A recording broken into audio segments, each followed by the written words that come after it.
Meu nome é Celso, eu sou pastor da Igreja Batista da Esperança. Pasmem vocês, lá no bairro Cidade da Esperança. E sou pai de Celso Filho. Celso Filho tem 32 anos e nós estamos casados há 33. E entre namoro, noivado e casamento dá 37. 38 anos. Se ela estivesse aqui já ia me criticar, tá vendo? 38 anos. Gente querida, eu estava sentadinho ali e vendo o porquê a Igreja de Jesus tem logrado êxito ao longo de tantos séculos. Eu enxergava como Deus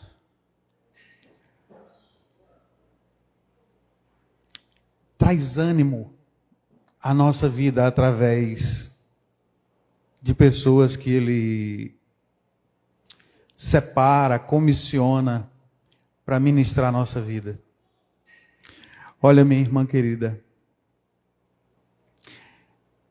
eu bem sei que todos nós temos nossas lutas, dificuldades e como tal, eu tenho certeza que a senhora também tem. Mas muito obrigado, a senhora deu injeção de ânimo na minha vida. Muito, muito, muito obrigado. Eu estava vendo que a Igreja de Jesus, como foi mostrado aqui no DIP, ela sofre tanto e ainda bem que Deus levanta pessoas que são usadas por Ele para nos trazer um pouco de ânimo, porque às vezes é bem pesado, bem pesado. Louvado seja Deus por sua preciosa vida e por essa energia, saiba, motivou minha vida, me abençoou demais, viu? Ih, gente, eu esqueci, pastor, já estou quebrando tudo que é protocolo, pastor, pelo amor de Deus. Esqueci outra coisa importante. Perdão.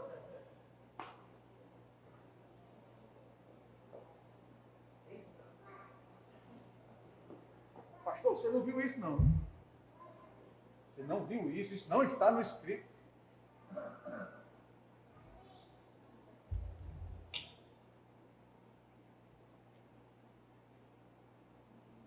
Ai. Agora vocês não viram isso. Não, deixa, irmão, deixa, por favor, pode deixar. Eu me ajeito aqui. Olha só. O capítulo 15 do Evangelho de Lucas. Segura aí. É uma verdadeira manifestação do amor de Deus na vida do seu povo.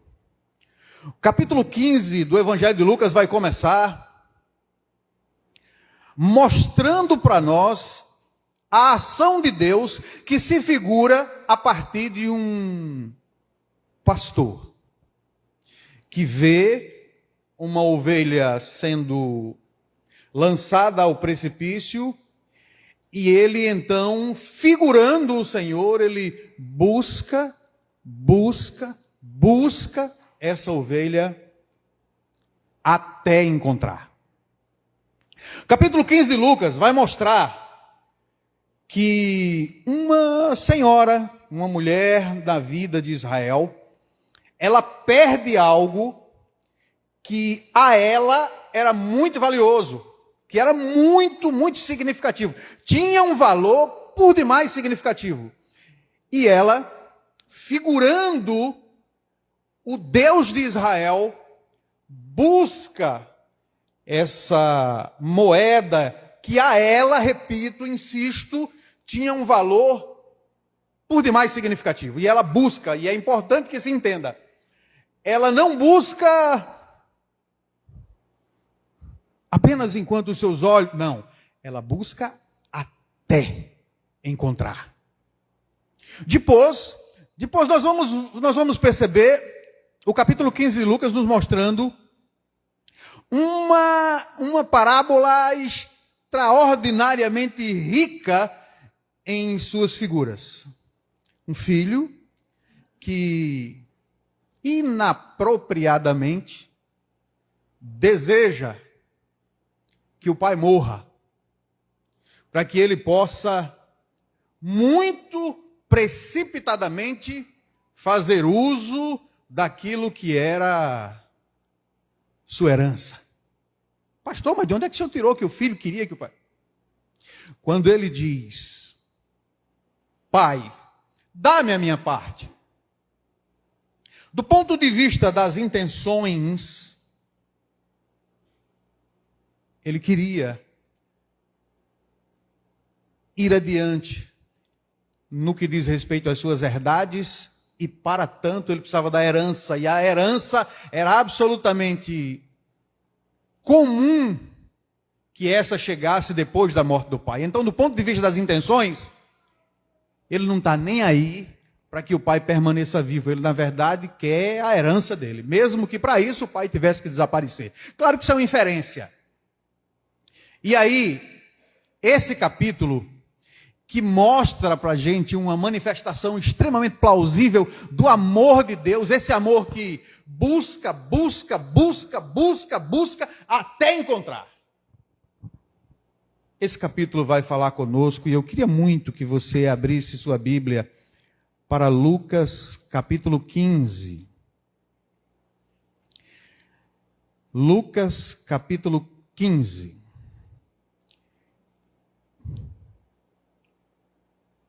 E eu quero ler com você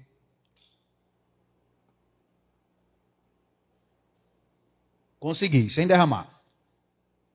Eu quero ler com você os versos de 8 ao 10. Olha o que diz o texto sagrado. O qual é a mulher que, possuindo 10 dracmas... Obrigado, pastor. Você nasceu para me abençoar, pastor. Obrigado, viu? Possuindo 10 dracmas e perdendo uma delas, não acende uma candeia, varre a casa e procura atentamente até encontrá-la. E quando a encontra, reúne suas amigas e vizinhas e diz: alegrem-se comigo, pois encontrei minha moeda perdida. Eu lhes digo que, da mesma forma, há alegria na presença dos anjos de Deus por um pecador que se arrepende. Deus querido, tua palavra acaba de ser lida, e todo o nosso desejo, toda a nossa petição, é no sentido de que a tua palavra continue a falar conosco. Abençoa-nos nessa noite, nessa direção, assim oramos no nome de Jesus. Amém. Bom, vamos tentar perceber essa realidade que acabamos de ler. Para que haja um entendimento mais claro, nós precisamos entender que as edificações, as casas do primeiro século, elas eram arquitetonicamente muito diferentes das casas do nosso tempo. Se você tiver a oportunidade de ler livros que façam referência à arquitetura do primeiro século, você vai perceber que o interior das casas do primeiro século, elas eram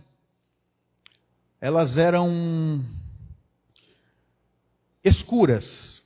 Por quê? Porque não havia tantas aberturas como nós temos hoje. Hoje nós temos janelas de vidro, hoje nós temos portas enormes, nós temos um telhado que viabiliza a penetração da iluminação com bem mais facilidade.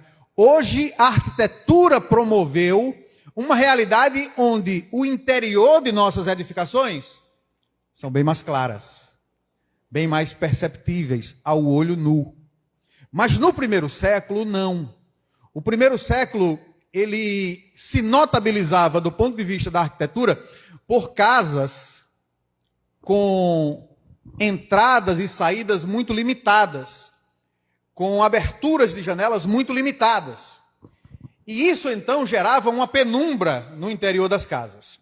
Bem, essa mulher que habitava em uma dessas casas, ela perde uma moeda, o texto diz uma dracma. Para que haja um entendimento ainda mais claro, o que significava a nível de valoração uma dracma no primeiro século. Era a ideia de valoração de um dia de trabalho, de um trabalhador comum naquele tempo. Era como hoje, quanto custa a diária de um profissional? X. No primeiro século, a diária de um profissional que se fazia comum naquele tempo, era uma dracma. Daí a percebermos que o que ela perdeu não é uma coisa sem valor. Não. É como se fosse um dia de trabalho da vida dela, aquela moeda.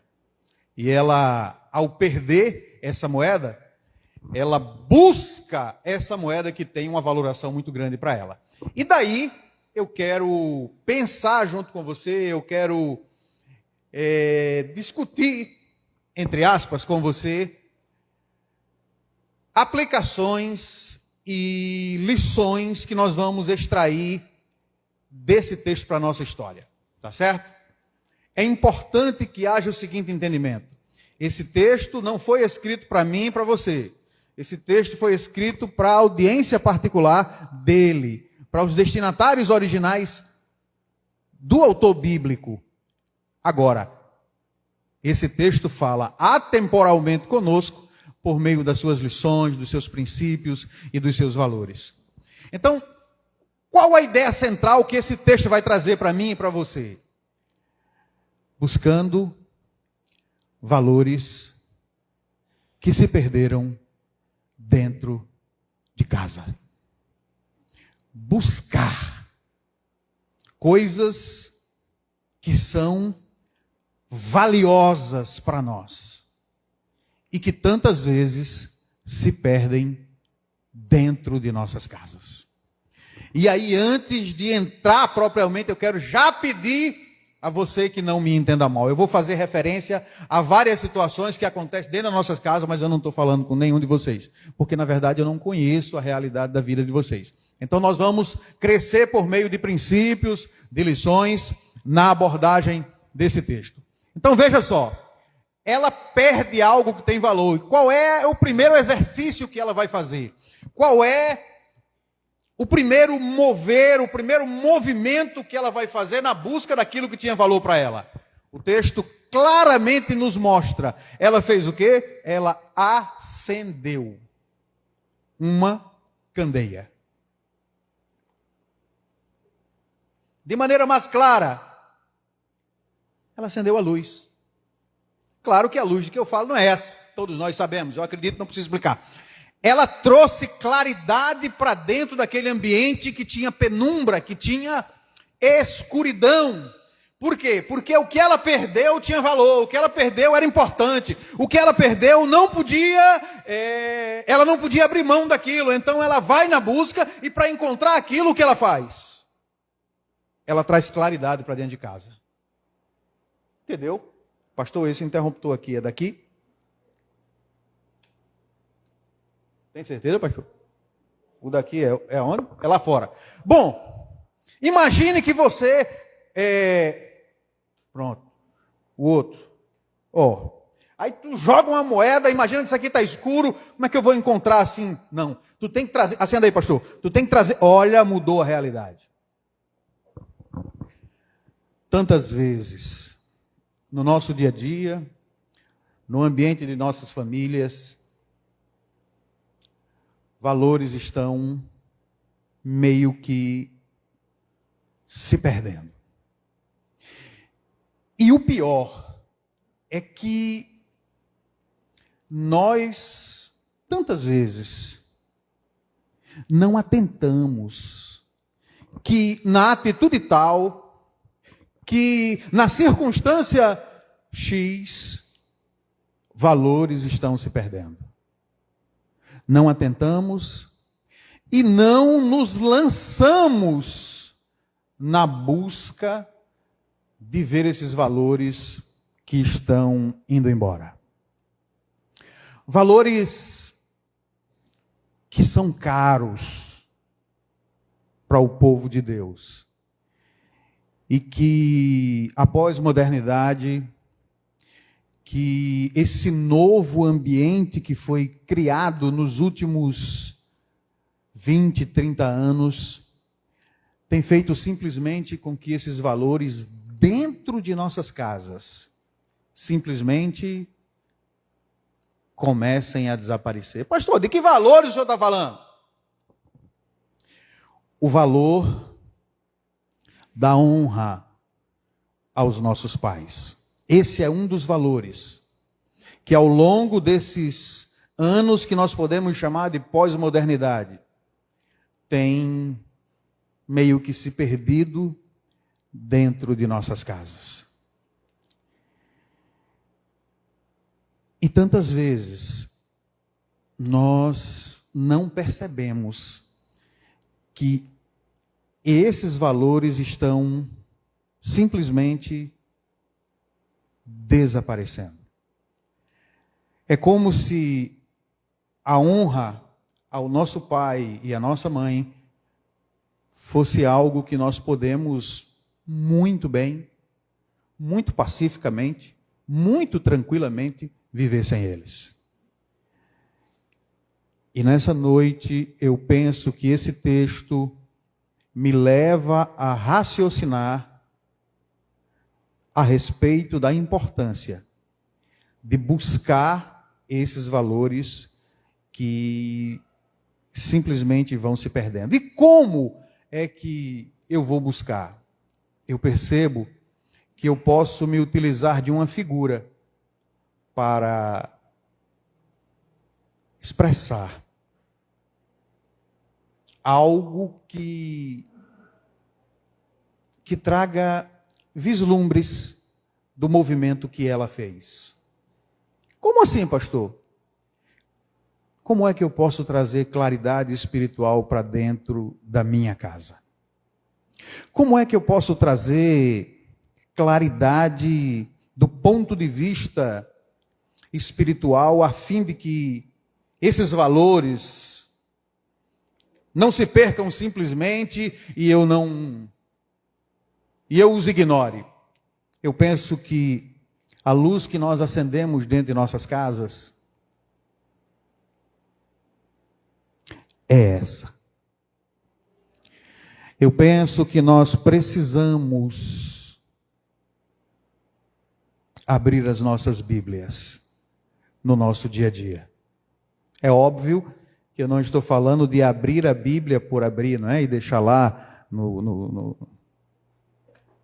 na estante ou em qualquer outro lugar. Não, eu penso que nós precisamos retomar nossa caminhada devocional diária por meio da poderosa palavra de Deus.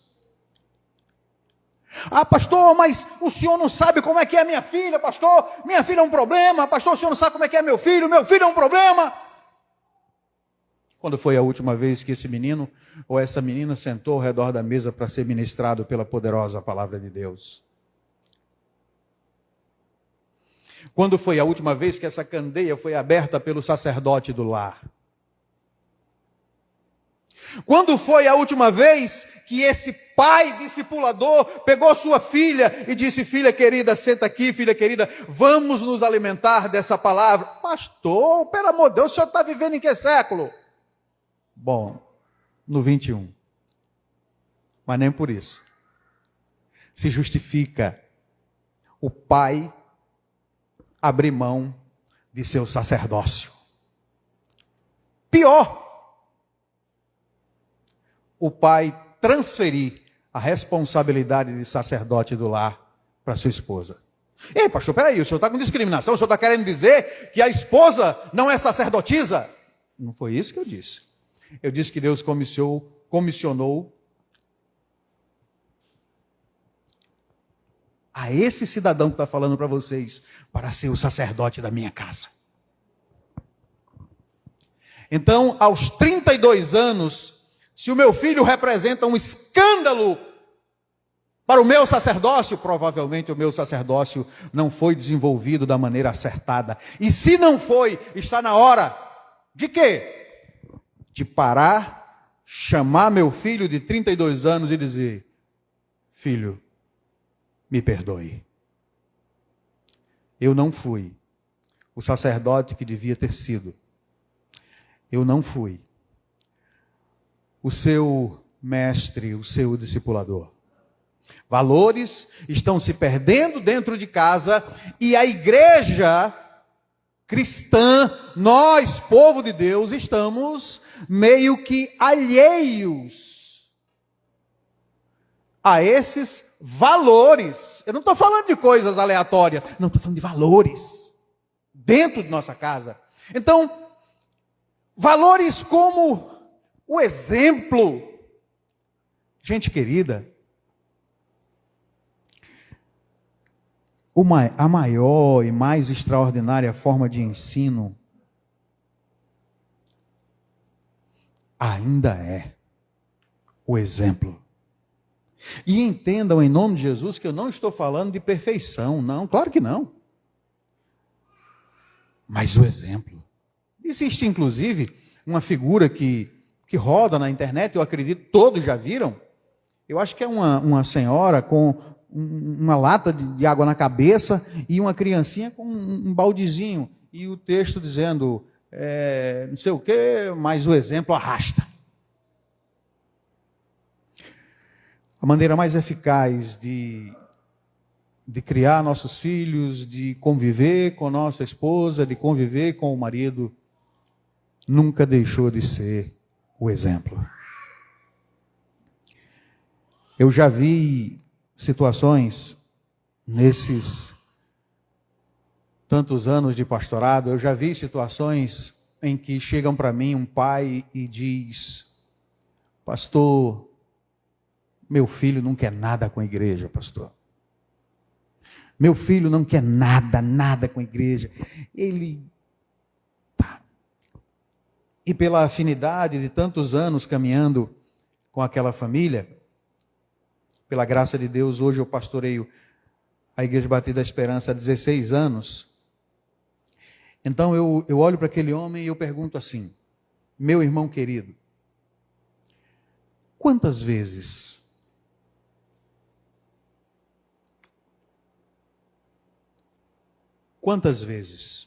me seja honesto, claro, franco, quantas vezes o seu filho, seja no banco do carro, seja na mesa do jantar, seja na sala vendo televisão, seja na cama junto com você e sua esposa em dados momentos do crescimento dele, quantas vezes esse menino viu você falando de maneira depreciativa da igreja? Olha a resposta.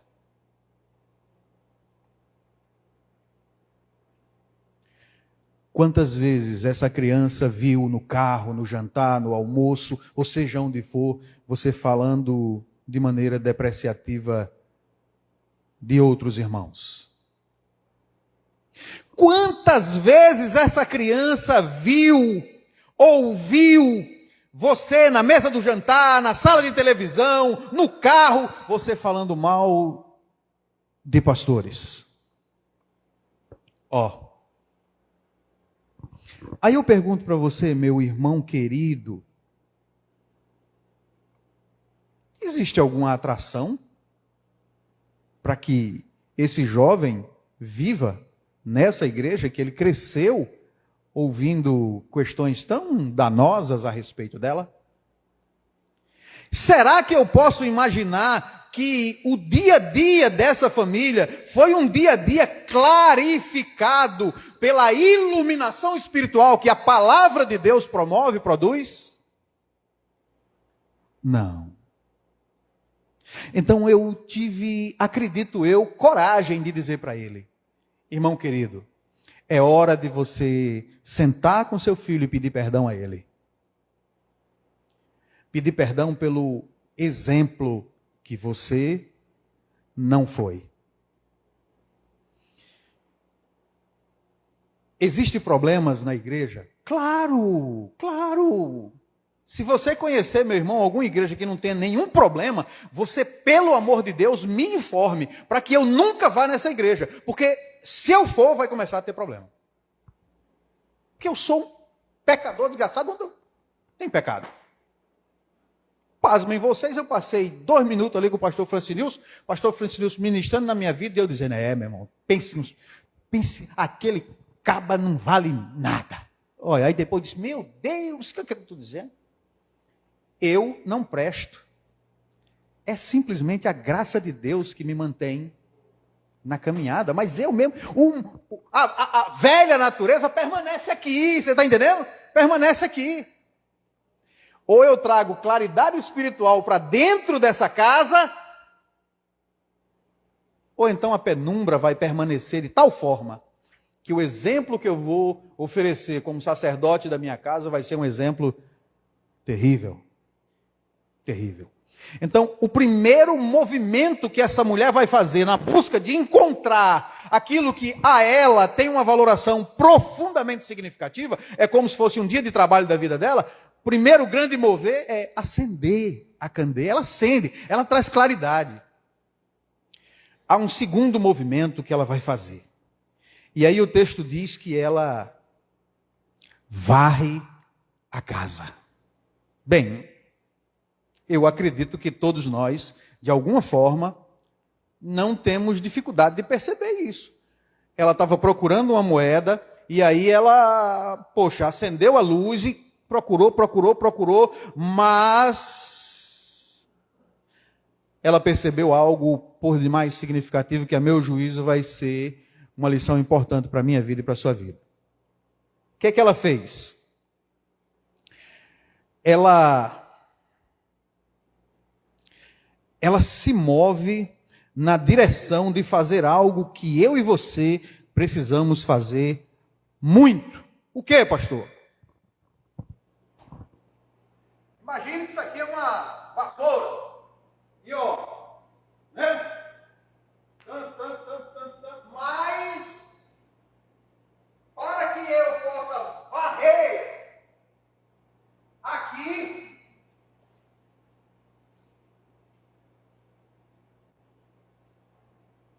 eu preciso desalojar esse móvel, eu preciso tirar ele desse lugar e varrer e tentar encontrar. Ou seja, eu preciso ter a capacidade de desalojar móveis do lugar para que a tarefa de varrer e encontrar esse valor que foi perdido seja coroada de sucesso. Bem, como é importante varrer algumas áreas de nossa vida. Entenda que, obviamente, eu estou no ambiente figurado. Mas para varrer algumas áreas da nossa vida, nós precisamos ter coragem de desalojar algumas fortalezas que são construídas naquele lugar. Agora me vem o exemplo da cardiologia. Ao longo da vida, nós vamos ingerindo alimentos que não são tão felizes e vão se construindo algumas barreiras, impedindo que o sangue flua normalmente em algumas artérias, em algumas veias nossas. E chega a um determinado ponto em que essas artérias, essas veias precisam ser varridas através de catéteres que vão desobstruir essas gorduras que se sedimentaram em nossas veias e em nossas artérias. Bom, isso dá trabalho. Então, no dia a dia de nossas famílias, para que haja a possibilidade de encontrar valores que se perderam, por vezes nós precisamos varrer essa história, varrer esse relacionamento, varrer essa vida. E como disse ainda há pouco, tantas vezes se faz necessário que haja a coragem de desalojar algumas coisas que foram ditas, que foram feitas, que foram construídas ao longo de anos e que nunca foram varridas, nunca foram resolvidas e continuam promovendo, produzindo, construindo dores, dificuldades. Quantas mulheres hoje estão vivendo com seus maridos, vivendo com suas famílias, mas carregando verdadeiros fardos feridas abertas, entristecimentos, decepções. Por quê? Porque há 15 anos atrás, há 13 anos atrás, há 10 anos atrás, há 20 anos atrás, o marido fez algo, disse algo, promoveu algo, construiu algo que a feriu, que a magoou, que a machucou. Eu fiz isso hoje. Fiz isso hoje. Eu estava conversando com minha esposa, ela estava na cozinha. E eu estava conversando com ela. E eu disse uma das maiores besteiras que um homem pode dizer. Eu fiz uma referência tão pequena, tão pífia, tão incoerente.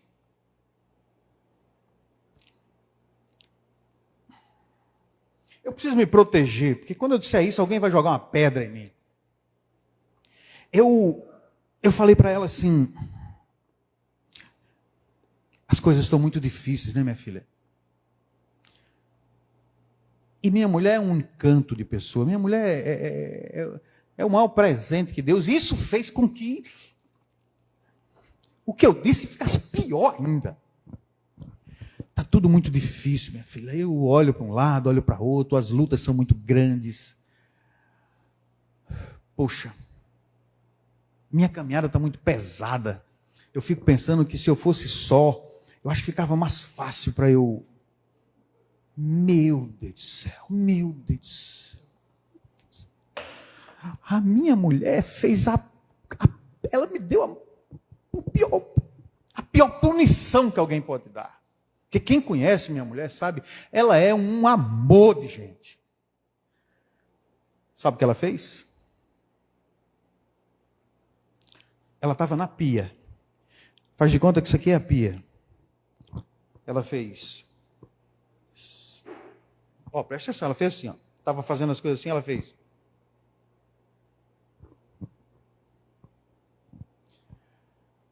Caramba, de imediato assim.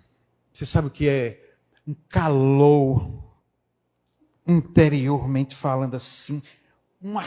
Ninguém pode nem usar essa palavra hoje, pastor, mas foi como se fosse uma febre. Tomasse conta de mim. Eu fui lá pertinho dela e disse, minha filha, pelo amor de Deus, me perdoe. Eu falei a maior besteira do mundo, porque simplesmente eu não poderia jamais ser só. Se eu fosse só, eu estava acabado. Você é o maior presente que Deus me deu, o maior ânimo que Deus me deu, a maior alegria que Deus me deu, e eu posso testemunhar invocando o juízo de Deus sobre a minha vida. Meu casamento nunca foi tão bom o quanto é hoje. Nunca foi. Com 32 anos eu posso testemunhar dizendo que hoje eu vivo os anos mais, do ponto de vista do relacionamento, eu vivo os melhores anos da minha vida.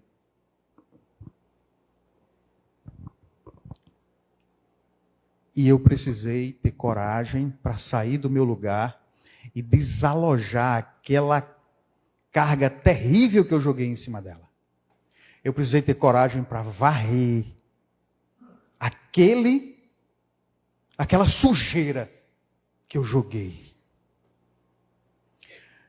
Quantos homens estão há 13, 15, 20 anos dentro de seus relacionamentos e carregando no peito, entenda-se, a dor de uma ferida.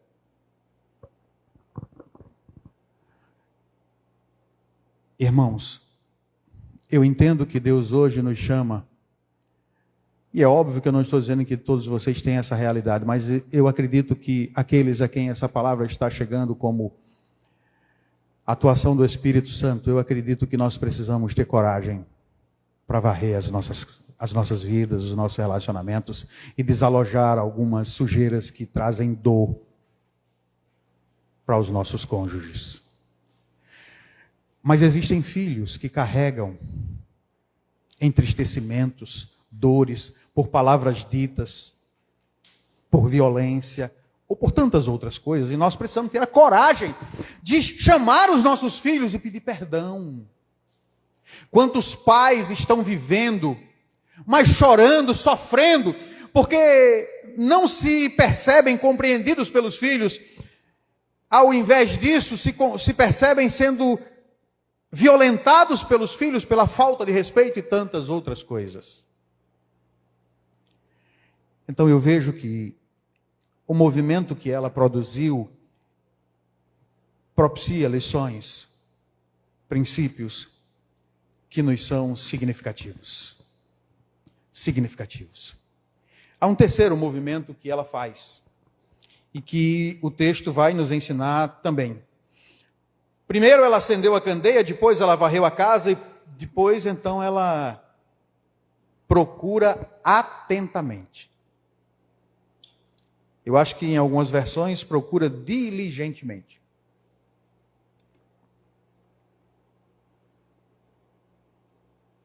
Aqui também há lições para a minha vida e para a sua vida. Aqui também há lições porque às vezes nós até procuramos algumas coisas, mas procuramos de maneira não muito objetiva, não muito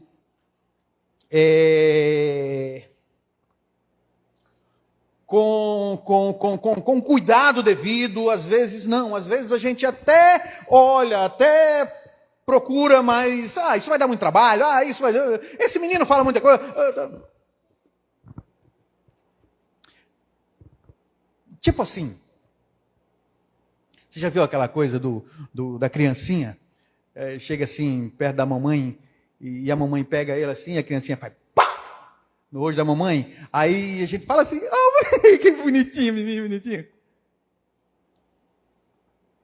Não sei se você já viu o pai falando para a criança e dizendo, filho, não faça isso. Eu faço! Aí você vê como esse menino é, rapaz, pelo amor de Deus, menino. Esse menino é? É preciso que haja uma busca diligente. É preciso que haja uma busca atenta.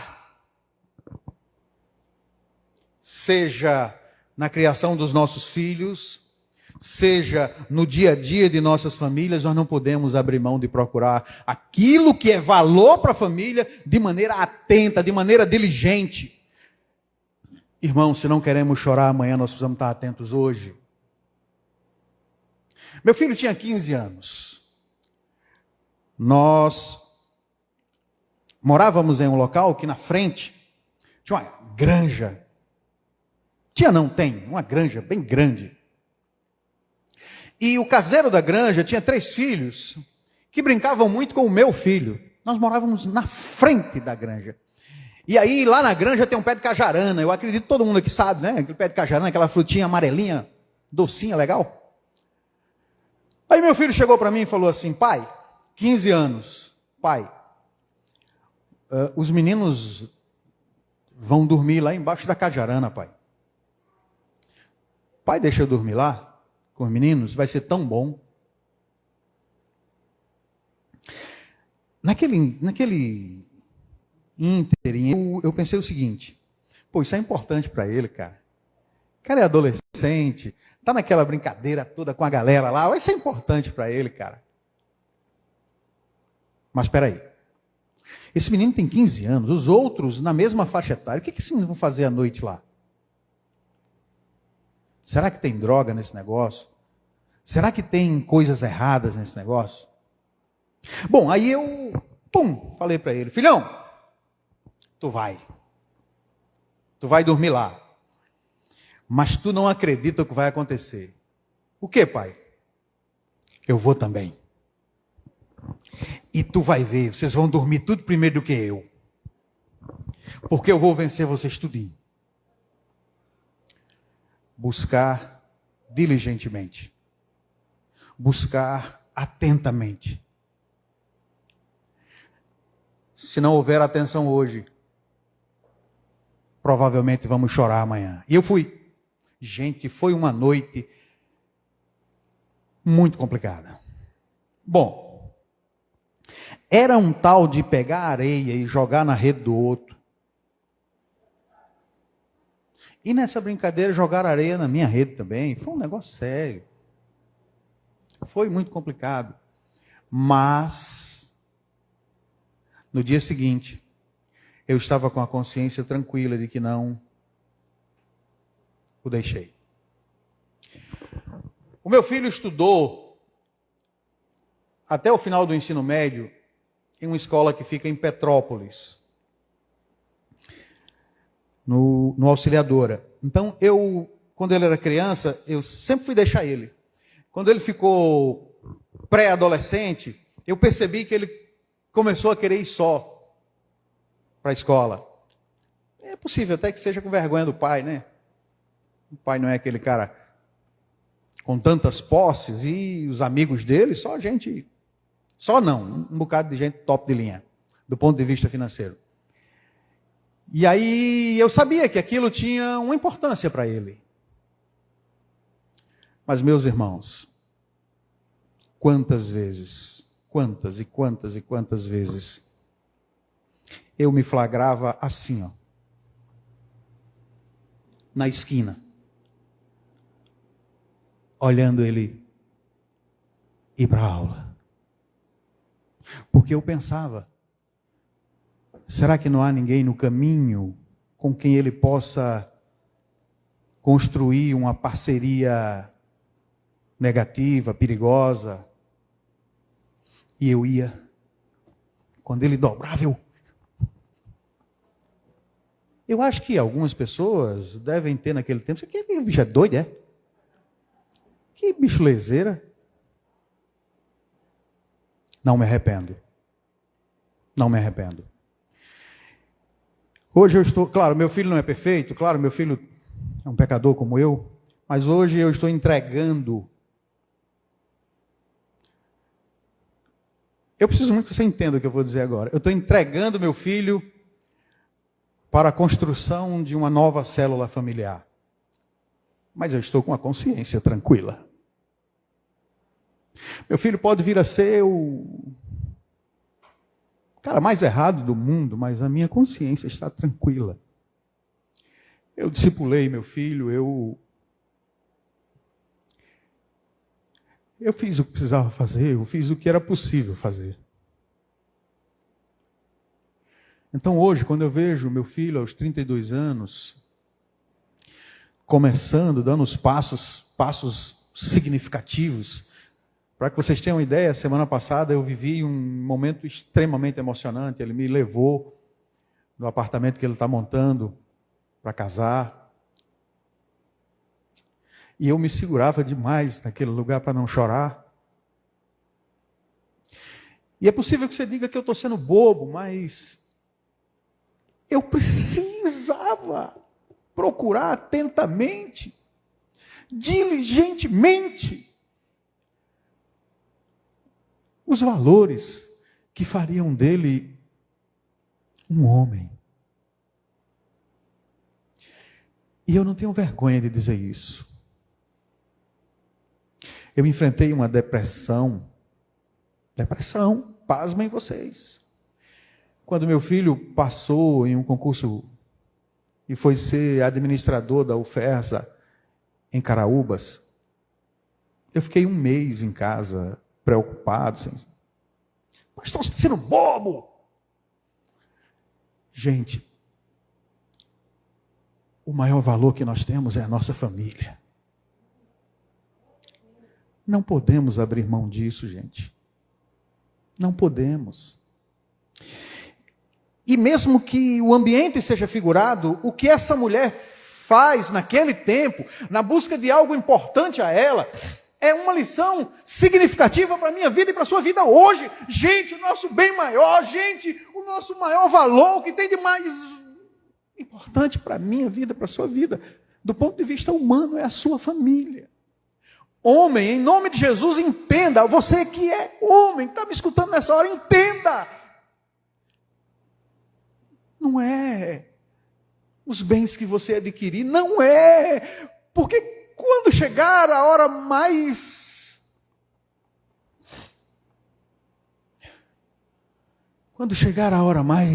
marcante da vida, o que nós vamos querer não são bens, são pessoas. E provavelmente o que nós vamos ter nessa hora não serão os números que compõem a nossa conta bancária ou a marca do carro que nós temos, mas a nossa esposa, nosso filho, é quem vai estar ali, gente.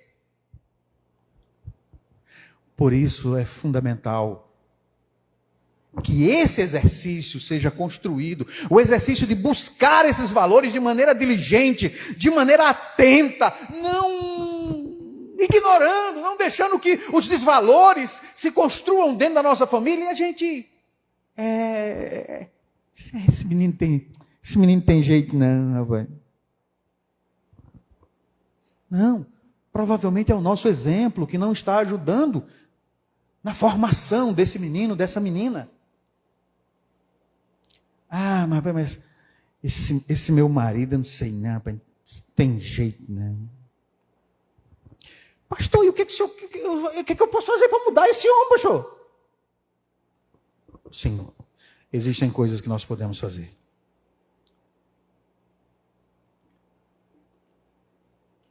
O que eu vou fazer para mudar meu marido, pastor? O homem é um cavalo batizado. Eu vou fazer o quê? Bem, eu não vou contar porque eu tenho certeza que todos vocês já ouviram exemplos de mulheres que oraram 20 anos por seus maridos. Procuraram diligentemente, atentamente, oraram por seus maridos, independente do que eles faziam, de quem eles eram, oraram por eles e hoje,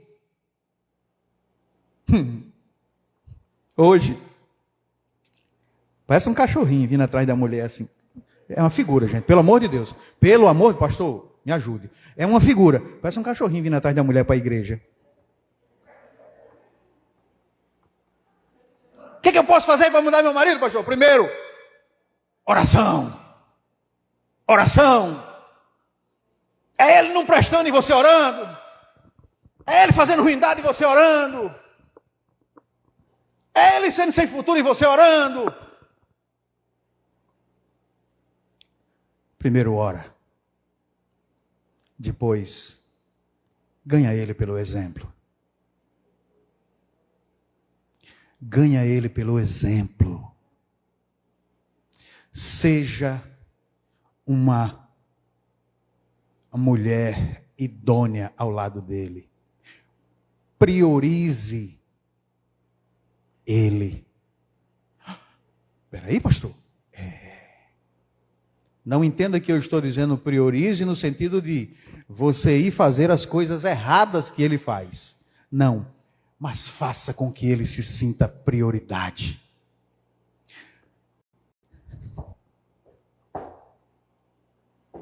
Chegou bêbado em casa. Oi, filho.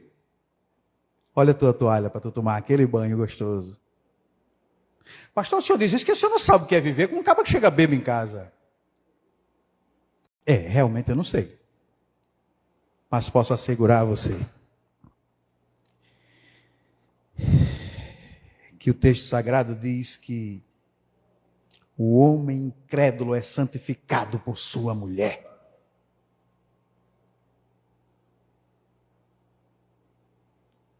E o contrário é verdade também. 2 Coríntios nos ensina isso. Por isso eu insisto, é preciso procurar atentamente, diligentemente. E o último mover dela, que se insere nesse terceiro movimento, é que ela busca até encontrar. Não desista da sua família. Pastor, mas já está fazendo muito tempo. Pastor, mas é muito sofrimento. Hoje eu lembrava dessa poderosa palavra que diz assim: eu venci o mundo. E isso significa que o corpo de Cristo, esse corpo de Cristo, que é tão pregado para nós, O corpo de Cristo é a igreja militante. Essa igreja que está aqui, ela ainda não está no paraíso. Ela ainda está no campo de batalha. Hoje, refletindo sobre a vida, eu me indagava, meu Deus, porque hoje é DIP, né? Dia da Igreja Perseguida. Eu dizia, meu Deus, como é que pode, Jesus? Como é que pode tanto sofrimento no mundo? Tanta gente, poxa, meu Deus, servos fiéis. Poxa, a gente ora. Se escandalize comigo não, viu? Indagação, crônicas de um sacerdote. Meu Deus, como é que pode? Como é que pode? E aí o Senhor, por meio do Espírito Santo, traz à minha memória. Tu lembra do meu enviado? Tu lembra do míssil que eu enviei para anunciar as grandezas do meu Pai aos gentios? Tu lembra dele? Tu lembra que os escritos de 2 Timóteo mostram que ele, em seu segundo aprisionamento, estava em uma prisão insalubre e ele simplesmente foi levado para que o carrasco romano decepasse a sua... Tu acha que isso é legal? Tu lembra do meu servo Pedro? Bem, me parece que esse discurso não é novo, mas se apoderou de mim naquele instante um ânimo, porque foi como se o Senhor dissesse, minha igreja não está ainda, a igreja militante, a minha igreja militante que está aí na terra, ela não está ainda livre de sofrimentos. Não. Há muito aperfeiçoamento a ser vivido por ela, e entre os quais está você. Pare de reclamar, pare de murmurar, saia do grupo dos murmuradores e volte para o grupo dos adoradores. Não é seu choro, olha que palavra, não é seu choro que move as minhas ações, é a sua adoração.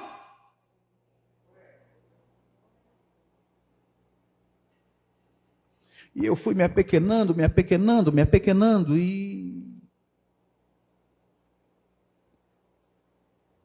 e percebi que a ideia de Deus não é que eu milite um pouco, que a ideia de Deus não é que eu milite enquanto os irmãos estão dizendo, pastorzão, ei, pastor, ô palavra, pastor, pastor, o senhor me abençoou. Não é só aí. Esses momentos são importantes? Claro, eu sou um ser humano, eu não sou movido a cimento, não, eu sou um ser humano. Elogios me são importantes também.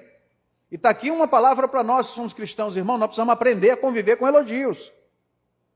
Uma das coisas que nos é ensinado é, quando nós recebemos o elogio, a gente faz assim, não, que é isso. Não! O que eu não posso é assumir a glória para mim. Mas quando você me elogia, eu preciso ter a seguinte opinião. Você diz assim, pastor, que palavra. Eu digo, obrigado, meu irmão, glória a Deus. Muito obrigado, seu carinho e seu reconhecimento me abençoam por demais. E Deus é glorificado com isso. Pastor, já passei todo o tempo, não foi? Entendeu, irmãos? Eu aprendi que não é procurar apenas quando tudo está bem. Não é procurar apenas quando os aplausos estão chegando aos meus ouvidos. Não é vivenciar o contexto da minha família de maneira agradável apenas quando tudo está bem. Vamos ser bem claros. Do ponto de vista da família, uma das coisas importantíssimas, por mais que não se queira admitir, mas uma das coisas importantíssimas trata-se de finanças. Finanças. Só que, salvo se você nasceu em berço de ouro, a maioria de nós enfrentamos lutas financeiras em algum momento da vida. A indagação que faço é: será que os momentos de infortúnio financeiro, eles são indicativos de desistência? Não. Será que as decepções no ambiente da família representam indicativos de desistência? Será que as depressões, pastor, depressão, meu irmão querido, depressão, será que eles são indicativos de desistência? Não! Não! Por quê? Porque mesmo, repito, mesmo que o ambiente seja figurado, o que eu vejo nessa mulher que procurou valores, ela foi até o fim, ela foi até encontrar. E meus irmãos, enquanto eu respirar, eu preciso estar na luta. Enquanto você respirar, você é míssil do Senhor, você é convocado pelo Senhor, você é chamado pelo Senhor, você é enviado pelo Senhor, enquanto respirarmos. Esse comissionamento só se conclui quando o último inspirar e respirar acontece. Enquanto não, nós precisamos ser, na vida dos outros, aquilo que ela foi na minha vida, quando eu estava ali. Porque eu cheguei e me sentei ali,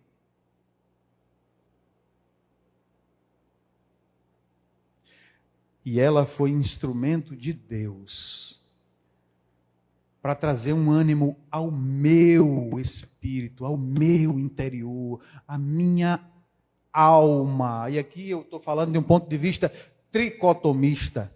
Ela abençoou minha alma. O que isso quer dizer com alma? O campo da existência humana onde se processam as emoções, as volições. Esse campo estava cabisbaixo ali, ó, naquele lugarzinho ali, ó, estava cabisbaixo. Eu tenho enfrentado muitas lutas, né? Muitas lutas.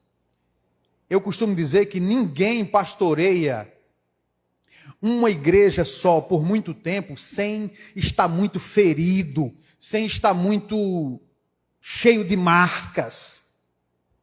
Por quê? Porque você lida com as dores dos outros, com os sofrimentos dos outros. Raramente, muito raramente, uma família ou uma ovelha chega e diz assim: pastor, estou bem, pastor. Pastor, eu quero celebrar isso com o senhor, pastor. Eu quero me alegrar com isso. Pastor, vem cá. Vamos nos alegrar, pastor. Eu estou bem demais. Pô, é muito raro isso, cara. Pastor, o senhor pode ir na minha casa? Pastor, pelo amor de Deus, não estou falando mal de ninguém, não. O senhor pode ir na minha casa? Posso? Pastor, eu estou mal. Pastor, estou com problema. E sabe o que acontece com isso, irmãos? A gente vai somatizando. E chega uma hora que o pastor, que não é super-homem, sim, e pastor não é para fazer isso, não? Olha a resposta. Isso, mas também é para viver os dias de alegria. Mas parece que a comunidade cristã entendeu. Claro que quando eu estou falando comunidade cristã, não estou querendo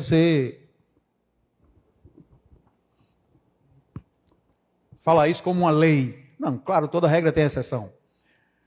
Mas parece que o entendimento é que pastor só pode ser acionado quando está tudo ruim.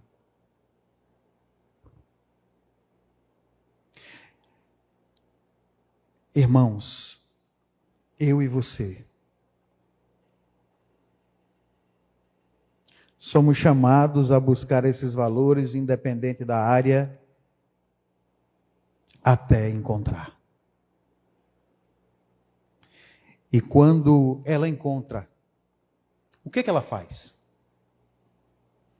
Quando ela encontra, ela reúne as pessoas que lhe são próximas e celebra. Quem é a pessoa mais próxima de você?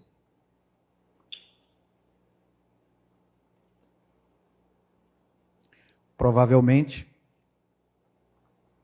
sua esposa, seu marido, seu pai, seu filho. Provavelmente.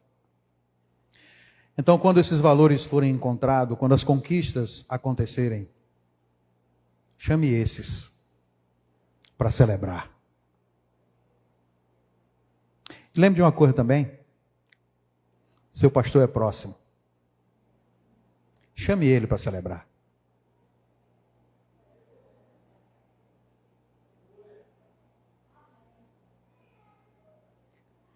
Torna-se imperiosamente importante. Dá valor a quem tem valor. Família. Quantas vezes nós enxergamos que alguém foi promovido no trabalho e celebrou com fulano, beltrano e cicrano em um lugar. Quantas vezes a família é retirada do ambiente das celebrações? Quantas vezes? Por essa razão, eu percebo que é preciso trazer claridade para dentro de nossas casas por meio da poderosa palavra de Deus. É preciso ter coragem de varrer e desalojar algumas sujeiras que se sedimentaram ao longo de nossa história. É preciso ter coragem para procurar com atenção e de maneira diligente. É preciso ter persistência para ir até o fim na busca. E é muito, muito importante saber com quem celebrar quando as conquistas chegarem. Deus abençoe sua vida. Deus abençoe sua paciência por me ouvir durante todo esse tempo. Pastor, me permita nessa hora ser grato a você por ter me concedido o privilégio desse púlpito. Deus abençoe sua vida. Irmã, muito obrigado. Irmãos queridos, que a graça do Senhor continue a sustentá-los e a abençoá-los por demais.